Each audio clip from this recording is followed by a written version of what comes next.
உங்கள எத்தனை பேர் மிஸ்டர் சந்திரமௌலி அப்படின்ற படம் பார்த்துருக்கீங்கன்னு எனக்கு தெரியல. ஸோ அப்படி என்ன அந்த படத்துல இருக்குன்னு பார்த்தீங்கன்னா, அந்த படத்துல நவரச நாயகன் கார்த்திக்கும், அவரோட பையன் கௌதம் கார்த்திக்கும் நடிச்சிருக்காங்க.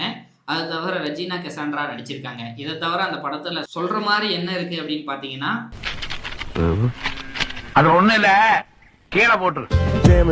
அந்த படத்துல ஒரு ஆக்சிடென்ட்ல கண்ணுக்கு வர நர்வ்ல ஹீரோக்கு அடிபட்டுரும். அதனால பார்வையில இருந்து ஒரு அடிக்கு அந்த பக்கம் இருக்கிற எல்லாமே வந்து பிளர்டா தான் தெரியும். சோ அவரால சரியா எதையுமே ஃபோக்கஸ் பண்ணி பார்க்க முடியாது. இந்த சிச்சுவேஷனோட தான் ரெஸ்ட் ஆஃப் த லைஃப கழிக்கணும், அவங்க அப்பாவை கொலை பண்ணவங்கள பழி வாங்கணும் அப்படின்ற மாதிரி கதை நகரும். ஆனா நமக்கு அந்த கதை தேவையில்லை. நம்ம அந்த படத்துல இருந்து எடுத்துக்க வேண்டிய ஒரே ஒரு இன்சைட் என்னன்னா, அந்த படத்தை எப்படி ஹீரோக்கு தனக்கு முன்னாடி இருக்கிற ஒரு அடி மட்டும்தான் தெரியும், அதுக்கப்புறம் எதுவுமே தெரியாது. ஏதாவது செவுரு இருக்கா, என்ன இருக்கு, நம்மளால முன்னேறி போக முடியுமான்னு எதுவுமே தெரியாது. ஆனா அந்த ஒரு அடி ஃபர்ஸ்ட் ஸ்டெப்பா நினைச்சு அடுத்தடுத்து அவர் முன்னேறி போயிட்டே இருப்பாரு.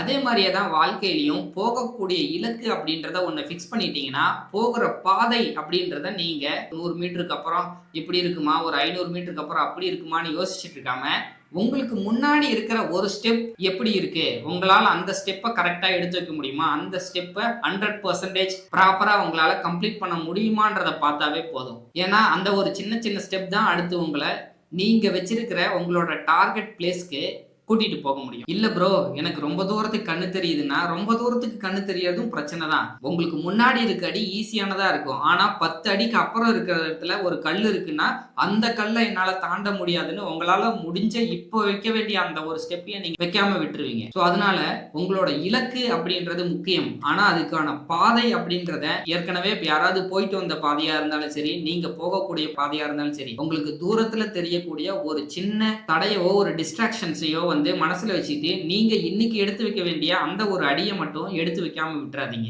ஏன்னா யாருக்கு தெரியும், தூரத்துல இருந்து பார்க்கும்போது அது பெரிய தடையாவும், பக்கத்துல போன பிறகு அது உங்களுக்கு ஒரு பொருட்டா கூட இல்லாம இருக்கலாம். நான் சொன்னது புரிஞ்சிருக்கும்னு நினைக்கிறேன். அப்புறம் நாளைக்கு பார்க்கலாம்.